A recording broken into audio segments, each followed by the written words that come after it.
আজকে অনেক দিন পর নিজের পছন্দের লাঞ্চ মেনু রান্না করব বলে রান্নাঘরে একদম সব গুছিয়ে নিয়ে চলে এসেছি। এখন কর্তামশাই বাইরে থাকে বলে নিজের পছন্দের রান্নাগুলো আর করাই হয় না। আজকে করব ডিম কষা আর গাঁটি কচুর তরকারি চিংড়ি মাছ দিয়ে। তাই জন্য গাঁটি কচুগুলোকে আগে কেটে ধুয়ে লাল লাল করে ভেজে নিলাম। আলুও কেটে নিয়েছিলাম, চাপা ঢাকা দিয়ে দিয়ে ভালো করে ভেজে নিয়েছি।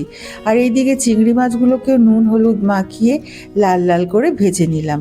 গাঁটি কচুগুলো আগে সেদ্ধ করিনি, ওই চাপা ঢাকা দিয়ে দিয়েই ভেজেছি যাতে করে সেদ্ধ হয়ে যায়।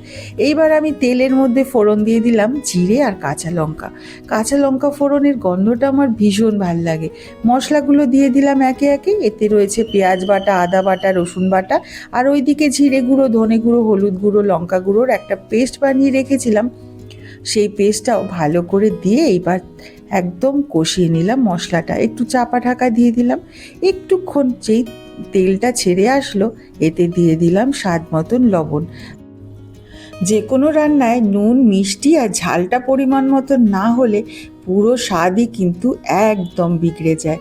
এরপরে দিয়ে দিলাম 2 চামচ টমেটো পিউরি আর অল্প একটু টক দই ফেটিয়ে সেই টক দইটা দিয়ে দিলাম।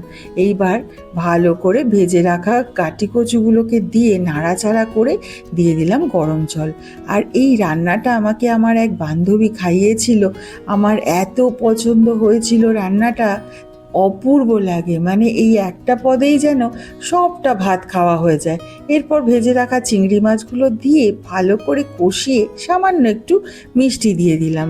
আর আজকের মেনুটা দেখো, গাঁটি কচুর তরকারি চিংড়ি মাছ দিয়ে, ডিম কষা আর কালকের লাল শাক কাসুন্দি দিয়ে। আজকের জন্য বাই বাই।